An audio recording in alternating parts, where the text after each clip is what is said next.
Osiyo hududida biz eng birinchi e'tibor qilyapmiz. Eng birinchi haqiqiy Abuk brokerimiz 100%. Enfa degan tashkilot bor Amerikada. Uni litsenziyasi 25 ming AQSh dollar turadi. Bozor hammamizga yetadi. Butun dunyoda 57 mingta forex brokeri bor. Mana shu 57 ming birinchisi men bo'ldim. Statementingiz yo'qmi, rezultatingiz yo'qmi, bo'ldi, foydasi yo'q.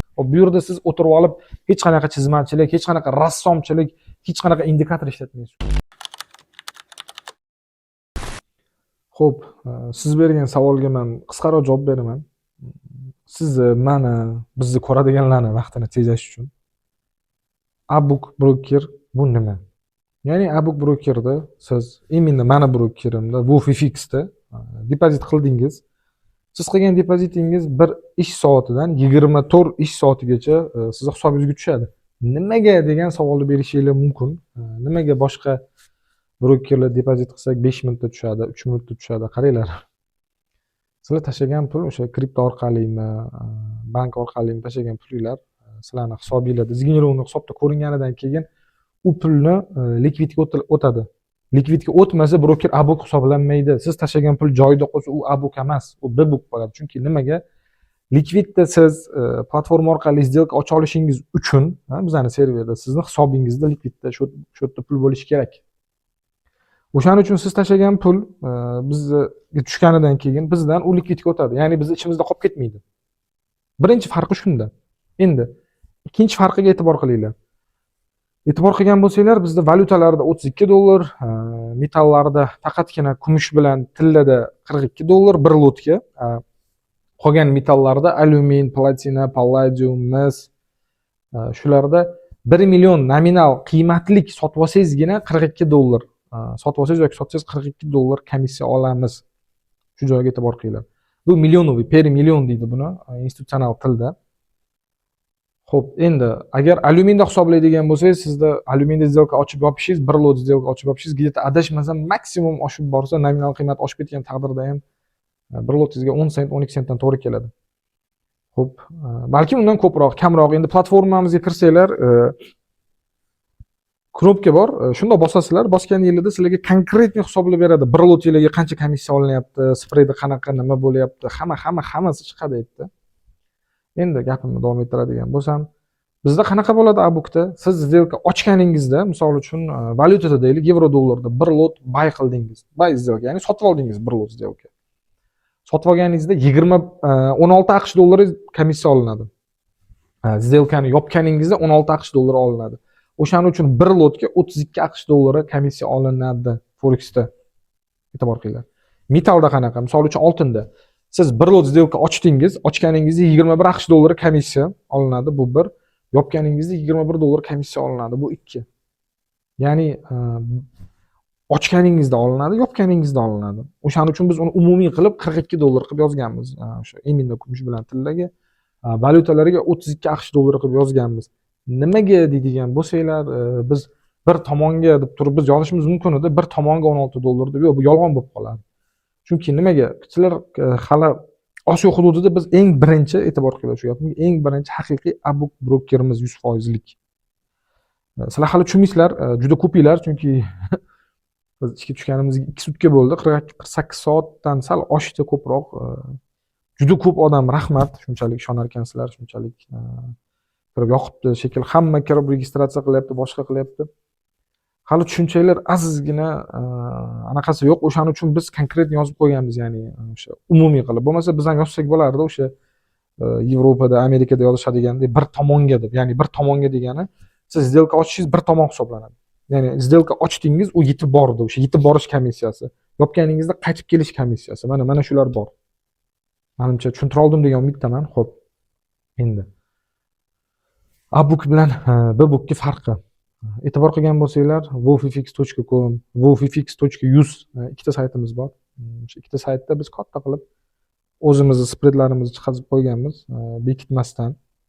E'tibor qilinglar, bizda realda ham, demoda ham, veb-saytda ham spreadlarimiz ochiqchasiga ko'rsatilgan. Ya'ni siz Toshkentdan turib yoki Yaponiyadan turib yoki Seuldan turib yoki Astana, Olmata, Bishkek farqi yo'q, Dubay yoki Saudiya, Riyoddan turib kirsangiz ham hamma joyda bir xil spread, hamma joyda bir xil narx, ya'ni hech kimning savdosiga hech qanday aralashuv bo'lmaydi. Ya'ni bozordan likviddan nima kelsa biz shuni beramiz sizlarga. Sizlar ochgan сделка hammasi likvidga ketadi. Agar likvidga sizlarning сделка bormaydigan bo'lsa, platformada сразу сбой beradi. Ya'ni qanaqa сбой beradi? Siz сделка ochganingizda rejected bo'ladi, ya'ni ketmadi сделка ochilmadi bo'ladi. Ya'ni сделка ochilib ketmaydi. Chunki сделка ochiladigan bo'lsa, biz B-bookga aylanib qolamiz, likvidga bormaydigan bo'lsa.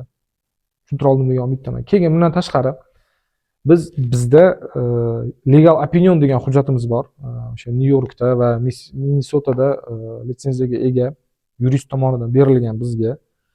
Bu hujjatda biz bank partnyorlarimiz yoki likvid partnyorlarimiz, undan tashqari qaysidir hukumatlarning maxsus organlari zapros bilan chiqishsa, biz albatta uni taqdim qilamiz. Hech qanday muammosiz, bekitishsiz. Bizda u apostoli bilan notarialniy подтверждение o'sha Nyu-Yorkda tasdiqlangan ofitsialniy hujjatimiz bor, o'sha yuristdan olganmiz. Bu yerda nima deb yozilgan? U yerda yozilganki, Wolfifix LLC USA kompaniyasi 100% abuk bo'lib, ya'ni dealing disk bo'lmasa, ya'ni hamma сделка 100% likvidga ketish sharti bilan, bu birinchidan. Va ikkinchidan, Amerikani ichida xizmat ko'rsatmaslik sharti bilan, ikkinchi sharti, shu shart bilan biz SFTC NFA degan tashkilot bor Amerikada. Uni litsenziyasi 25 million AQSh dollari turadi. Uni litsenziyasi adashmayotgan bo'lsam, butun dunyo bo'yicha bo'lsa bir ikkita uchta brokerda bor. U brokerlar faqat Amerikaning ichida ishlaydi. Amerikadan tashqarida ishlamaydi u brokerlar. Основной. Agar bitta ikkitasi adashib ishlab qolmayotgan bo'lsa, ishlashmayapti umuman. Faqat Amerikaning ichiga xizmat ko'rsatadi. Ya'ni Amerikaning ichida biz ham kelajakda ishlamoqchi bo'lsak, biz muammosiz o'sha SFTC NFA ga dokument topshirib, 25 million AQSh dollar to'lovini qilib, ulardan o'sha SFTC NFA litsenziyasini olamiz. Lekin hozirgi kunda bizda Amerikaning ichida xizmat ko'rsatish niyatimiz yo'q. Chunki nimaga Amerikaning ichiga xizmat ko'rsatadigan bo'lsak, bizni hamma plichomiz eng kattasi 1:50 bo'lishi kerak. Ya'ni 1:50 dan katta kreditni plicho bera olmaymiz. Xo'p, bu ikkinchi masala. Endi uchinchi masala eng e'tiborlisi, e'tibor qilinglar. Bizda eng katta plicho 1:200, u faqatgina oltin, e'tibor qilinglar. Metallardan faqatgina oltin, forexdan faqat major va minor paralarga 1:200. Qolgan hammasi stroga valyutalar 1:100, 1:50, metal oltindan boshqa hamma metal 1:50. E'tibor qilinglar shu joyga. Nimaga deb so'rashinglar mumkin. Haqiqiy bozorda likvidda bundan katta plicho bo'lmaydi. 1:200 dan katta plicho bo'ldi. U avtomatik 1000 qanaqa dokumenti bo'lsin, ming qanaqa reklamasi bo'lsin, kim chiqib gapirsin farqi yo'q. U abuk hisoblanmaydi. U bozorda yo'q chunki 1:200 dan katta plicho. To 1:200 dan katta plichoni qanday men oltin bilan valyuta forex major minorga ola oldim? NOP limit degan narsa bor. Net and open position deydi. O'sha net and open positionimni qisqartirganim hisobiga tillada 1:200 bo'ldi.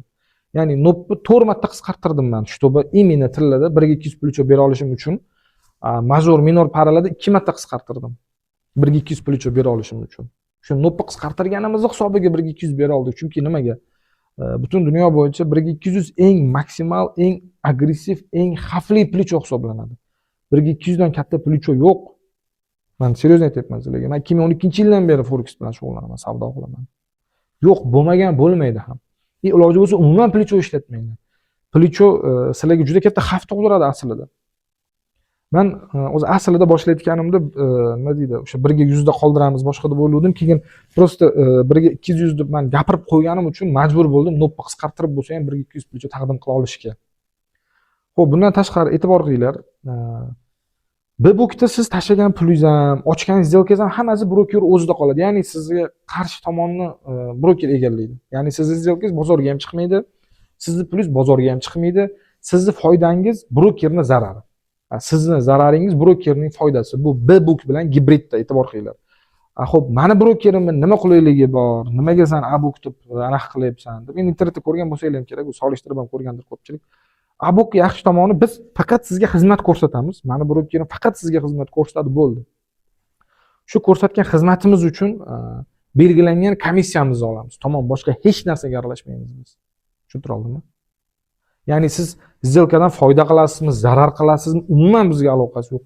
To'g'ri, bizga yaxshi bo'ladi siz foyda qilib, chunki bozordagi pul hammaga yetadi. Bir kunlik оборот 908 trillion dollar. Biz anaqasiga ko'ra, nima deydi, biz analiziga ko'ra, siz qancha ko'p foyda qilib, qancha ko'p pul yechib, qancha ko'p сделка qilib, qancha uzoq muddat foydani ustida yursangiz bizga yaxshi. Chunki nimaga? Har bitta ochgan сделкangizdan biz komissiya olamiz. B-bookda nabarot, siz qancha tez sliv qilsangiz, B-book gibridda qanaqa bo'ladi? siz qancha tez zarar ko'rib, qancha plyus kirib ketsa, uni yoniga qolgani uchun yerda nima deydi? Bu gapim bilan hamma bu hamma gibrid yomon demoqchi emasman, balkim ichida yaxshisi ham bordir, to'g'risi, nisbiylik olinadi doim. Sog'lom savdo bo'lmaydi. Tasavvur qiling, siz pul tashlayapsiz, misol uchun 10 ming yaxshi dollar, u plyus bozorga chiqmaydi. Bu gibridda e'tibor qilinglar. Broker o'zining cho'ntagida qoladi. Siz foyda qilib qolsangiz, broker cho'ntagidan qo'shib to'lash kerak. Zarar qilsangiz uni yoniga qoladi. Tasavvur qiling, bu nima degani? Mana shu B-book, mana shu gibrid. O'sha sizlar ko'pchiliginglar aytayotgan o'sha ba'zi bir emas, почти 80-90% litsenziyalar o'sha narsaga ruxsat beradi. Dealing disk degan narsa bu. Dealing va disk bo'lishiga ruxsat beradi. Ya'ni bozorga olib chiqmasligiga sizni o'sha bular nima deydi? Bular yozib qo'yadi. Bizda hech kim o'qimaydi. Men qayta-qayta aytyapman. Terms and condition bor, o'sha client agreement deydi. Klientskiy соглашенияni o'qinglar doim. Har doim u mani brokerim bo'ladimi, boshqa broker bo'ladimi, hisob ochishdan oldin o'shani tarjima qilib turib bo'lsa ham bitta-bitta o'qib chiqinglar. Sababi nima? O'sha yerda yozib qo'yadi bular. Biz sizni deydi, zelkangizni bozorga olib chiqmaymiz deydi. Biz mana shu bozorga yaqin sharoit qilib beramiz deydi. Shuning uchun e'tibor qilinglar, oxirgi payt juda ko'payib ketdi. Uxlab yotganinglarda zelka ochilib ketadi yoki zelka yopilib ketadi yoki nima deydi, o'zidan o'z zararinglar ko'payib ketadi. Juda ko'pchilikda bu muammo bo'ldi-ku, ochiq aytaylik. Shuni hisobiga e'tibor qilinglar, oxirgi payt men adashmayotgan bo'lsam, именно O'rta Osiyo hududiga 60-70 dan ortiq broker kirib keldi. Hammasi bir xil. Ya'ni qanaqa bir xil? Biriga 2000, biriga 1000, biriga 5000, biriga 10000 plicho. Ya'ni plichoga qiziqtiryapti. Chunki nimaga plichoga qiziqtiryapti? Ular kazino, ular broker emas. Men ochiq aytayapman, bu qimor bo'ladi agar sizga 1-200 dan katta bersa. Chunki yo'q undan katta plicho. Bu birinchi masala. Ikkinchi masala, e'tibor qilinglar, bizda eng minimalniy depozit 500 AQSh dollarida. 500. Biz 1000 qilyotgandik. Juda ko'p talab va takliflar tushgani uchun hamma joydan 500 qilib qo'ydik. E'tibor qilinglar, boshqa B-booklarda 10 dollar, 5 dollar, 20 dollar, 30 dollar mana shunaqa bonus qo'shib beradi. Haqiqiy bozorda hech qanaqa bonus yo'q. Haqiqiy bozorda hech qanaqa 1-200 dan katta plicho yo'q, shuni bilib olinglar. Haqiqiy bozorda hammaga bir xil shart-sharoit. Shuning uchun hamma likvidda savdo qilaman deydi. Ya'ni abukda ishlayman deydi traderlar. Chunki nimaga? Siz bizning platformaga kirib savdo qilingda, o'sha moment sizni bitta og'ayningiz boshqa davlatdan turib kirib savdo qilsa o'zining hisobida, sizlarning spredinglar bir xil bo'ladi, hamma narsa bir xil bo'ladi. Shunga e'tibor qilinglar shu joyiga. Bu gibridda qanaqa bo'ladi? U xohlagandek o'ynatib yuboradi. Ya'ni bu gapim bilan men nima demoqchiman? Haqiqiy bozorda ham spred o'ynab turadi, volatilность bo'ladi, u bo'ladi, bu bo'ladi, lekin hech qachon ya'ni abuk broker sizni zarar qilishingizni xohlamaydi. Ya'ni sizni marjin revenuengizni o'zidan o'zi oshirib yubormaydi yoki o'zidan o'zi likvidatsiya qilib yubormaydi, yo zararingizni kuchaytirib yubormaydi yoki foydangizni kamaytirib qo'ymaydi. Ko'pchiliklar tushunmasanglar ham kerak. Men buni bir kichkina kitobchaga o'xshagan narsaga yozganimda bir aytdim, keyin Telegram gruppa qildim. Telegram gruppamni bilmayman, 8 mingdan 7 mingta odam bor. Aytdim, qayta-qayta aytib kelyapmiz. Hattoki mana shu B-booklar sizlarni bozorga olib chiqmay turib ham shunaqa qilishyaptiki, biznikilar baribir tushunishmayapti shu narsani. Nimaga tushunmayapti deydigan bo'lsak, marketingi juda agressiv bo'lyapti. Ya'ni qanaqa agressiv deydigan bo'lsanglar, lichna bu Fifixda mani brokerimda, men ochgan brokerda hech qanaqa referalka, hech qanaqa partnyorstvo, ya'ni odam olibki, senga odam olib kelsang pul beramiz, zararidan depozit, unaqa narsa yo'q bizda. Umuman bizda referalka запрещен. Referalka, bu gibrid, bu kimdir olib kelishi bizga вообще kerak emas. Biz hech kimga shunaqa narsa bermaymiz. Bizda yo'q ham bu narsa. Mana bu yangi brokerlar, keyin bu gibrid brokerlar, bular hammasi strogo referalkani hisobiga yashayapti. Chunki nimaga? Buni o'ylab qaranglar. 10 mingta odam, nimaga bular 5-10 dollarga ham rozi emas, tushuntirib beraman sizlarga. 10 mingta odam bitta videoni ko'rdi va "Kim mana shu yangi broker ochilibdi" deb 10 dollardan tashsa qancha bo'ladi? 100 ming dollarmi? Xo'p, 100 ming dollardan 10 mingtadan 9 mingtasini slif qilib yuboradi. Mingtasiga bir 2-3 dollardan qo'shib chiqarib bersa pulini. Bo'ldi, u yaxshi broker bo'lib qolyapti. Lekin savol tug'iladi. 10 dollarda qanday qilib siz zelka ochasiz?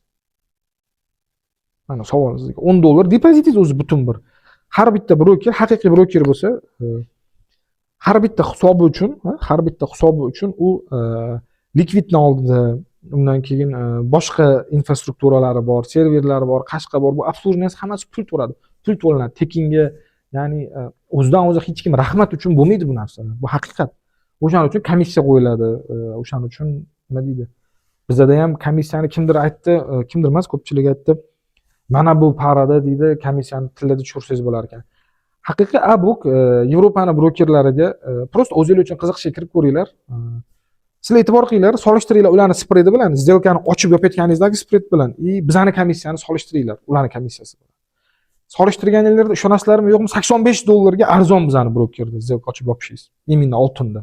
$85. Chunki ularda ochib yopganingiz почти $210-220 aylanib ketib qoladi bir lotga. Shuni bilinglar, bir lot oltin degani misol uchun nominalniy stoymost degan narsa bor keyin bozorda, buni ko'pchilik e'tibor beradi, e'tibor bermaydi. Именно o'sha bizning platformada nominal stoymost ko'rsatiladi. Agar ko'rgan bo'l, endi bilmayman, e'tibor qilgan bo'lsangiz kerak, nominal qiymat. Bir lotingiz nominal qiymati. Tillani bir loti ba'zi tilla 5000 bo'lsa narxi, tilla 5000 da payti, misol uchun bu bir lot degani 500 ming AQSh dollarlik tilla olib sotildi yoki olindi degani. Boshqa valyutalarga nisbat olsangiz, почти boshqa valyutalarning 5 lotiga teng. Ya'ni tilla именно goldni 0.20 si boshqa juda ko'p valyutalarning bir lotiga teng. Bu shuni ham hisobini olib qo'yinglar. Bu birinchidan, ikkinchidan haqiqiy bozorda hech kim tekinga ishlamaydi sizlar o'ylagandek. Unaqa nima deydi, pul tashlasanglar 1 minutda 2 minutda ko'rinib qolib, pul ichsanglar 1-2 minutda yechib qolib, bunaqasini iloji yo'q. Keyin bank masalasi. Xo'p, bankimiz mana shu 5-10 kunda tayyor bo'ladi integratsiyasi. Ungacha sizlar o'zingizlarning o'sha qaysi davlatda bankda hisobinglar bo'lsa, o'sha hisobinglarni integratsiya qilsanglar bo'ladi. Kabinetinglarga o'sha bank ma'lumotlariga qo'shib qo'ysanglar, biz integratsiya tugatdik deganimizdan keyin bank orqali depozit qilaverasizlar. 2 ish kunidan 7 ish kunigacha bankda depoziti. Kriptovalyutaniki 1 soatdan 24 soat ish soatigacha e'tibor qilinglar. Ish soati deyilyapti. Bankda 2 ish kunidan 7 ish kunigacha. Xo'p, bankda 3 kunda ham tushishi mumkin. Misol uchun pul bizda ko'ringanidan keyin, u likvidga o'tganidan keyin balki 2-3 kunda bo'lib ketishi mumkin. Lekin bank bo'lgani uchun 2 ish kunidan 7 ish kunigacha straxovka olinadi. Kriptoda ham xuddi shunaqa 1 ish soatidan 24 ish soatiga. Chunki nimaga? Pul likvidga yetib borish kerak. Pul likvidga yetib bormasa siz savdo qila olmaysiz. Shunga e'tibor qiling. Bundan keyin xo'p, registratsiya masalasi. Registratsiya masalasida juda ko'pchilik qiynalayotgan ekan. Juda ko'pchilik murojaat bilan chiqibdi boshqa. Hech qiyin joyi yo'q. Mani o'zimga даже 2-3 yildan beri men kurs o'tib boshqa qiladigan bitta ikkita bolalar chiqib so'rashdi. Aka sal qiynalyapmiz deyishdi. Men hayron bo'lganim nimaga? Har qanday haqiqiy brokerda siz shot ochayotganingizda обязательно sizdan selfie so'raydi, pasport ma'lumotini so'raydi va yashash manzilini so'raydi. Mana shu uchalasi. Bo'ldi, bu nima muammosi bor? Xo'p, registratsiyadan o'tayotganda siz o'sha ma'lumotlarni kirgizasiz. O'sha pochtangizni, parol, loginingizni, tak dalil. Bu to'g'risida videom chiqarib berdim. Men o'zim ekran zapis qilib, od A до Ya qilib berdim hammasini. Kirib, именно o'zbekchada kirib ko'rsanglar bo'ladi. Muammosi yo'q. Xo'p, siz verifikatsiyaga yuklaganingizdan keyin bizani o'sha reporting departament buni tekshirib bo'lganidan keyin siz bemalol depozit qilib savdo qilishingiz mumkin. Eng zo'r maslahatim savdoni qilib ko'ringlar. O'zi juda ko'pchilik savdoni boshladi. Farqini sezsanglar kerak deb o'ylayman. Agar savdo qilib yurgan bolalar bo'lsa 5 kun, 7 kun ichida, balki 3 kunda. O'sha ko'pchilik lekin rahmat aytayapti, boshqa qilyapti. Men juda ham xursandman, ochig'i. Sababi nimaga biz foyda qilishinglarning tarafdorimiz? Agar ochig'ini aytadigan bo'lsak, o'zi bu brokerni ochishimga sabab hamma biladi nima bo'ldi. O'sha payt men copy trading qilaman dedim, broker qidirdik. Hamma broker har xil taklif bilan chiqdi. Esingizda bo'lsa, o'tgan yil sentyabr oyida, keyin oktyabr oyida qarasam, men o'zim ochib qo'ya qolaman broker deb kirishdim. 5 oyda ochdim brokerni. 20-oktyabr hujjat topshirganman. 22-oktyabr chiqqan dokumenti, tug'ilgan kunim kuni e'tibor qilinglar. 22-mart kuni zapusk berdim, start berdim brokerga, ishga tushdi. O'ziga shukrlar bo'lsin. Ko'pchilik so'rabdi, boshqa qildi. Qiyin bo'ldimi? Qiyin bo'ldi, oson bo'lmadi. Chunki nimaga? Kabinetni ko'rgan bo'lsanglar, hech qaysi broker kabineti bunaqa emas. Именно kabinet darabotkasini bizani o'zimizdan razraботчиклар, qancha nima qildi, boshqa qildi. Bizda hamma brokerda bitta SRM bo'lsa, bizda ikkita SRM ishlaydi. E'tibor qilinglar. Keyin bizani veb-saytimiz отдельный server, отдельный data center, отдельный baza данных. Kabinetimiz umuman boshqa data center, boshqa baza данных. Soddaroq tushuntiryapman sizlarga jadal tilda. Platformamiz ham xuddi shunaqa. Likvidlarimiz ham xuddi shunaqa. Bir-biridan mustaqil qilganmiz, bir-biriga integratsiya qilingan. Xo'p, bizani brokerning foydasi o'sha sizlarga xizmat ko'rsatgani uchun xizmat ko'rsatgan komissiyasini olishi bo'ldi. Boshqa hech qanday foydasi yo'q. Siz zararingizdan ham, foydangizdan ham. Ochig'i. Siz qancha ko'p foyda qilsangiz biz xursand bo'lamiz. Nimaga? Bizda uzoq savdo qilasiz, ko'p ishlaysiz, bozordagi pul, likviddagi pul yetib ortadi hammaga, likvidnost. Ochig'ida. Xo'p, keyin bundan keyin juda ko'pchilik aytishdi, boshqa qilishdi. Yana qaysidir treyderlar broker ochaman deb qopti. Men xursand bo'laman agar haqiqiy abuk ochsanglar, yana ochilsa. Nimaga? Chunki bozor hammamizga yetadi. Bozor hammamizga yetadi. Butun dunyoda 57 mingta forex brokeri bor. 57 mingta forex brokeri bor butun dunyoda. Mana shu 57 ming birinchisi men bo'ldim. Ochig'i 57 ming birinchisi men bo'ldim, adashmayotgan bo'lsam. Birinchi o'zbek bo'ldim. Birinchi o'zbek bo'ldim. Собственный broker ochgan. Ya'ni o'sha forex broker ochgan собственный birinchi o'zbek bo'ldim. O'sha 57 mingtani ichiga kirdik. Ya'ni uning ichiga yana bir 100 ta yoki 500 ta o'zbek kirsa ham hech narsa qilmaydi. U nima deydi? Bozor monopoliya emas. Bozor hammaga yetib ortadi bemalol. Butun dunyoda e'tibor qilayotgan bo'lsanglar, agressiv marketing ketyapti plichoga qiziqtirishga. Agar boshqa bir treyderlar ham abuk broker ochaman 100% desa, haqiqiy bozor anaqasini biz xursand bo'lamiz faqat. Biz поддержать qilamiz, lichniman. Поддержать qilamiz bu narsani. Buni yomon tomoni yo'q, bu yaxshi. Nimaga unaqa desanglar, 2012-yil men o'sha 17 yosh paytim savdoni boshlab, savdo qilib yurgan vaqtim ham 2015 ham, 2017 ham, hatto 2021 ham, 2022 ham juda ko'pchilik forex qimormi, bir nimami deb yurardi. 2017gacha bu ishonmagan 2017gacha. Xuddi shunaqa meni brokerni ham eng birinchi o'zim boshlab berdim. Nima deydi? Oltin medal meni qo'limizda, meni qo'limda hozircha. Biz xursandmiz o'sha raz boshlab berganim uchun. Smelo boshlayveringlar, harakat qilinglar. Bu chegaralanmagan bemalol nima deydi? 1000 ta, 2000 ta o'zbek bolalari broker ochsa ham butun dunyo, o'sha butun dunyoda hisoblasak broker defitsiti bor.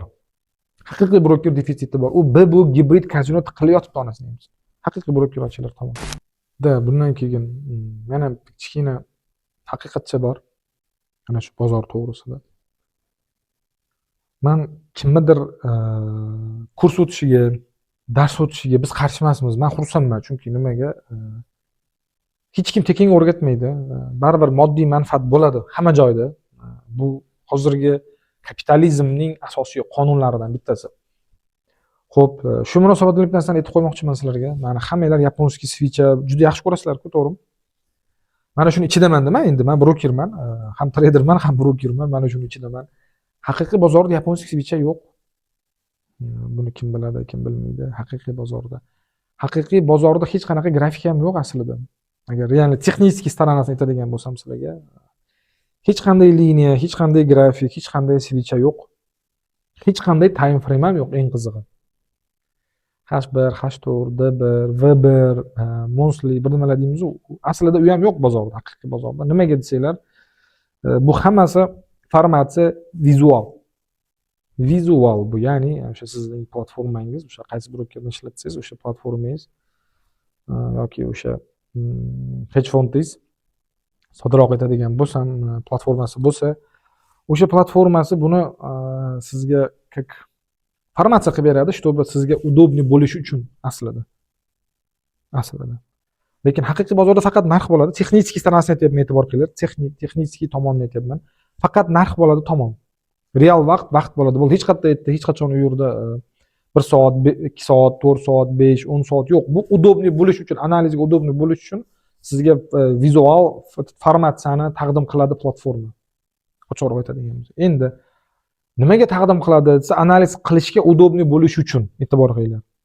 Lekin asosiy gap bu yerda narx navoda bo'lyapti. Ticket bilan ish bo'ladi doim, tik bilan. Darrov yana qanaqadir standart indikatorlar, ticket degan indikator chiqibdi, tik indikator bir nima yo'q. U indikator ham yo'q bozorda aslida hech qanday. Robot ham yo'q ekan. Hozir juda bir moda bo'lib ketdi-ku, Sonyinchalik unaqa bu qilyapti ekan, uncha ishlayapti. Qaranglar, 908 trillion forex o'zida aylanadi-da, forex bozorini o'zida. Agar kimdir kashf qilgan, yaratgan robotni Sonyinchilikda, доходностьda, shu sizlar o'ylaganday, sizlar aytganday bo'lsa borku, bozor bankrot bo'lib ketishi kerak. Bozorda hech kim zarar qilmasligi kerak. Hamma boyib ketishi kerak. Haqiqiy bozor to'g'risida gapiryapman. Gibrid, B-book, balobatlar emas. Nimaga e'tibor qilinglar, gibrid bbook emas deyotganimga e'tibor qilinglar. Bbook gibrid sizni bozorga olib chiqmaydida. U xohlasa ba'zi bir o'sha referalka beradigan treyderlarni foydaga kirgizib qo'yadi. Zarar kirayotgan joyida shundoq marjasini anaqasini kamaytirib nolga tenglashtirib, endi o'zini qo'lida короче. Admin paneldan kiradida xohlagan ishini qiladi короче. Admin paneldan turib xohlagan ishini qiladi. Bbook bilan gibrid e'tibor qilinglar shu joyga. O'shaning uchun juda ko'p referalkachilar savdo qilsa, hamma zarar qiladi, ular zarar qilmaydi, ular oxirida foydada chiqaveradi. Shunga hamma hayron bo'ladi keyin. Asl sababi mana shu yo'qda. Xo'p, yana bitta kichkina qisqacha tushuncha berib ketay. Nimaga bu narsani aytyapman sizlarga? Savdo jarayonida doim logikaga, mantiqqa tayaninglar. Mantiqqa tayanmasanglar iloji yo'q bu narsani. Risk nazoratiga amal qilinglar. Hamma aytadi, men bilaman, men 3 yil, 4 yildan beri, akalar 50 yildan beri savdo qilmaysizmi? Realniy statementingiz yo'qmi, rezultatingiz yo'qmi? Bo'ldi, foydasi yo'q. Siz 85 yil savdo qiling. Nima qizig'i bor? Bu birinchi masala. Ikkinchi masala. Yasalgan statementdan degan narsa bor, e'tibor qilinglar. Men o'sha 2025-sentyabr statement masalasini ochganimdan keyin, mayli nomini aytmaymiz, bitta ikkita treyderlar statement tashishgan ekan.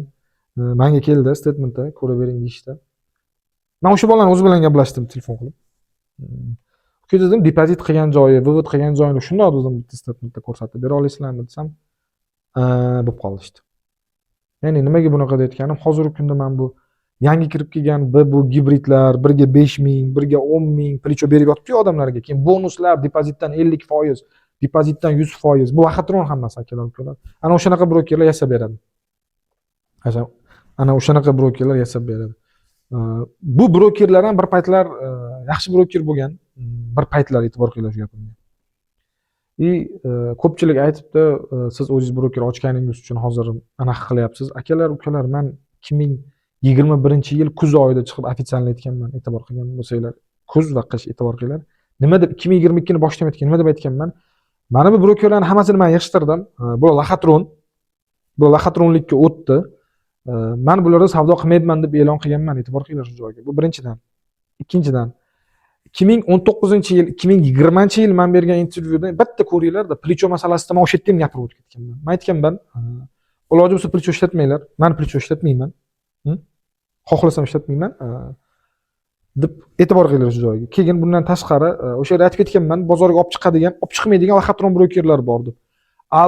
Bu gibrid deb men gapirganimda 2021-yilgacha ham forex nima degan savol bilan mashtumga kelgandi. Endi hozir hamma bilib qoldi, hamma 10 yil, 15 yillik treyder bo'lib ketdi, 10 yillik treyder bo'lib ketdi, hamma to'g'risi. Men ularni ham to'g'ri tushunaman, bo'lishi mumkin. 9 yil, 9 oy o'zini ko'rsatmasdan oxirgi 3 oyda o'zini ko'rsatib, men 10 yildan beri trading qilaman deyish mumkin. Bunga ham biz qarshi emasmiz, hammaning omadini bersin. Shuncha yil ko'rinmagan odam yana ko'ringisi kelgan bo'lishi mumkin. Endi xo'p, plicho masalasiga kelsak, men 2021-yil o'sha 49600 dan 24 kun ichida rekordga harakat qilinganda plicho ishlatganman, aytdi rostdan ham men. Plicho hozir ham ishlataman men. Lekin nimaga sizlarga plicho ishlatmanglar deb men aytayotganim, iloji bo'lsa yoki eng minimalli plichoni ishlatinglar. Nimaga desanglar, ichinglardan 98-99% odam faqat zararda. Lekin hech qaysi biri o'ylab ko'rmayapti, to'xta, balkim gap brokerdadir. Balkim gap plichodadir. Nimaga bu menga biriga 2000, biriga 1000, biriga 5000, biriga 10000 tiqyapti? Nimaga men bu brokerga qanday men kelib qoldim degan savollar bermayapti-da. Ya'ni referalka orqali kelib qolyapsiz u brokerga. U broker sizga biriga 5000, biriga 10000 plicho, sizga 100% lik bonus beryapti, 50% lik yoki 10% lik bonus beryapti. Maqsadi siz kattaroq lot ochishingiz. O'zi plyus arzimagan, ximir pul, o'zi arzimagan pul, misol uchun $10, $5 tashagansiz yoki mayli normal pul deylik, 1000, 2000 ham tashagandirsiz. Sizga ustiga 50%, 100% pul beryapti. Nimaga? Sizda bitta psixologik ataka. Odam $1000 tashayapti, lekin shu yerda 2000 tursa, menda 2000 pul bor-ku deb сделка ochadi, plus plichosi biriga 1000, biriga 2000 yo'q plicho, o'zi bozorda yo'q u plicho. U o'zi onasining broker ichida yuribdi odam. Сделка lotini katta ochadi. Katta ochgandan keyin avtomatik u broker uni srif qo'yadi. Uni hisoblay ham ulgurmaysiz hisoblagan. Tushunyapsizlar? Ulgurmay qolasizlar. E'tibor qilinglar, o'tgan kuni ham juda ko'pchilik chiqib mendan so'radi. Ba'zi bir brokerlarni, boshqa brokerlar to'g'risida men bilmayman, lekin bitta narsani ayta olaman. Broker hech qachon ikki tomonga ham сделкani yopib qo'ya olmaydi. Nimaga haqiqiy broker bo'lsa, nimaga degan savolga e'tibor qilinglar. Netting open position degani bir tomonga ochilgan o'sha limit bo'ladi, liquid limit beradi, nop limit beradi, hamma brokerga beradi, haqiqiy brokerga. Sizlar o'ylagandek chegaralanmagan degan narsa yo'q bozorda. Любой liquid, любой bank sizga limit qo'yib beradi. Lot hajmidan. Chunki nimaga sababi siz broker plicho ishlatadi. O'sha eng katta plicho 1.200, ba'zi bir anaqalarda bo'lmasam 1.50, 1.100 da. U 1.50 ham juda katta. 1.100 professional, 1.200 eng опасный, eng agressiv, iloji bo'lsa bir ishlatmaydi uni chet elda, butun dunyo bo'yicha. Lekin bizda hamma 1.1000, 1.2000 ishlatadi. 1.20 ham katta narsa aslida. Agar seriyoz aytadigan bo'lsak, 1.10 ham. 1.5 ham mana bu yerdan aytadi. Iloji bo'lsa ishlatmang plichoni. Mayli, tashlang qanchadir. Plyusda depozitingizni qiling, lekin shuni biling, har qanday marjinalli birja targovli, trading bu hammasi risk. Bor plyus yo'qotishingiz mumkin. Shuni ham hisobga oling. Plicho ishlatish sizni tezlashtiradi zararga kirishingizni. Bu birinchi masala. Ikkinchi masala. Siz o'rganmasdan turib savdo qilmang iloji bo'lsa. Realda o'rganmasdan turib savdo qilmanglar. Men ochiq aytayapman sizlarga. Yana qisqacha tushuncha berib ketay sizlarga. Doim mantiq ishlatinglar. Qanday mantiq ishlatamiz desanglar, qo'lingizda misol uchun 500 ming AQSh dollari puli bor deylik yoki 400 ming, mayli. 500 ming deylik, 500 ming AQSh dollari qo'lingizda naqd pul bor. Siz shu pulga tasavvur qiling, forex bozorida yoki metal bozorida siz tilla sotib olmoqchisiz, ya'ni bir lot. Ya'ni bir lot tilla sotib olmoqchisiz. Shunaqa bo'lsa, siz ko'chada 500 ming naqd pulingizga hozir chiqib tilla olgan bo'larmidingiz, yo'qmi? Birinchi shu savolni o'zingizga bering. Ikkinchidan, agar olardim degan javob olsangiz, nima sabab, nima asos, qaysi hisob-kitobga ko'ra va qanday sotib olgan bo'lardingiz? Ya'ni eng qulay narxda sotib olgan bo'lardingiz, to'g'rimi? Bu yerda siz o'tirib olib, hech qanaqa chizmachilik, hech qanaqa rassomchilik, hech qanaqa indikator ishlatmaysiz-ku. Kallani ishlataylik, akalar, ukalar, mantiqda ishlataylik. Siz olayotgan bir lotingiz bu haqiqiy bir lot. O'sha nominal stoymosti, misol uchun hozirgi kunda 400 qancha ming tillarning nominal stoymosti? Xo'p, agar tillarning narxi 1 unsiyaga 5000 bo'lsa, nominal stoymosti 500 ming degani. Ya'ni 100 ko'paytirasizlar. Действующий narxini 100 ko'paytirasizlar. 500 ming degani, misol uchun 500 ming dollarga siz hech qachon o'tirib olib lineykada rassomchilik yoki kraskani olib o'tirib hisoblamasdan hech narsani chizmaysiz. Birinchi o'rinda nima qilasiz? Borasiz, bozorni o'rganasiz, o'sha fiziki bozorni o'rganasiz. O'sha zargarlik do'konlari yoki banklarni o'rganasiz. Qaysi bank qanchadan tilla beryapti, o'sha slitga 3.9 ga qanchadan sotyapti. Eng arzon, eng qulay narxdagina sotib olasiz. Mana shu mantiqqa amal qilinglar bo'ldi. Nominal stoymostiga har doim qaranglar, har qanday valyutada, har qanday tillada. Iltimos qilib qolaman. Birja sohasida, tradingda, forexda savdo qilishdan oldin iltimos qilib qolardim sizlardan. Hammanglardan kim meni ko'rib turgan bo'lsa, ikkita yoki hatto 3 ta kitobni oldin o'qib ko'ringlar sizlar. Mana shu sohadagi. Bankskiy delo degan kitob bor. Meni Telegram gruppam bor. Telegram gruppaga kirsanglar, tekinga chiqazib qo'yganman. Bittasi rus tilida, ikkinchisi ingliz tilida. O'shani olib, tarjima qilib, yaxshilab o'qib ko'ringlar. Ana o'sha yerdan ko'p informatsiya berilgan. Men kitob tekinga chiqarsam, gruppamda men savol javob qilardim-da, o'sha 7-8 mingta odam bor. 1 soat, 2 soatga gruppani ochardik, hamma savolni yozardi, keyin bolalar gruppani yopardi. Men javob berardim kirib голосовойda. Keyin tekinga kitoblar tashlab berdim. Odamlar o'qisin, o'rgansin deb. 400 varoq, 600 varoqli kitoblarda PDF formatda. Oradan 2-3 haftadan keyin o'sha kitob bo'yicha o'sha men gapirgan gaplarni birga bir qilib kimdirlar Instagramda gapirib chiqishibdi, keyin ko'rdik biz. Kurs ochib yuborishibdi, 1000, 1.5 ming, 2000, 3000 dollardan. Lekin bu narsalar tekinga turibdi. Tekinga o'sha men Telegram gruppamda turibdi, o'sha kitobi ham, o'sha gapirilgan gaplar ham kirib xohlagancha eshitib olishingiz mumkin. Biz uni o'chirib tashlamaymiz, boshqa qilmaymiz. Xo'p, yana bitta qiziq joyi, biron ish qilishdan oldin albatta ko'zingiz yetsa qilasiz o'sha ishni. Ya'ni ko'zingiz yetish uchun siz o'rganishingiz kerak o'sha narsani. Siz o'rganmasdan turib qanday u ishni qilasiz? Mana mashina haydash deylik, mana avtomobil haydash.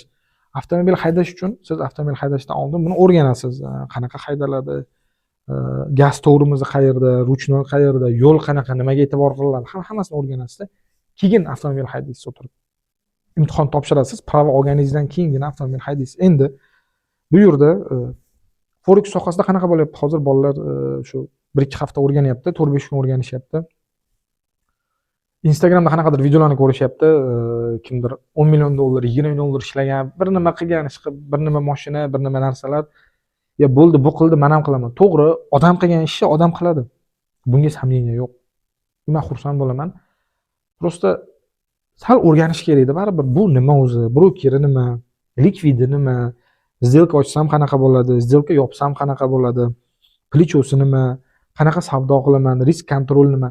Yangi boshlagan trader hech qachon tillada savdo qilmasligi kerak. Shuni bilasizlarmi? Sizlar mana oddiy misol. Risk menejmentga amal qilaman, risk kontrolni bilaman. To'g'ri, lotni kichkina ochishingiz kerak, minimali. Buni hamma biladi, bunday olib qarasak, lekin oltinni savdo qilmasligi kerak. Endi boshlagan traderlar. Endi boshlagan trader hech qachon oltinni savdo qilmasligi kerak. Chunki nimaga? Oltin, kumush bu juda volatilniy hisob. Funt dollarni ham savdo qilmasligi kerak. GBP USD deymiz.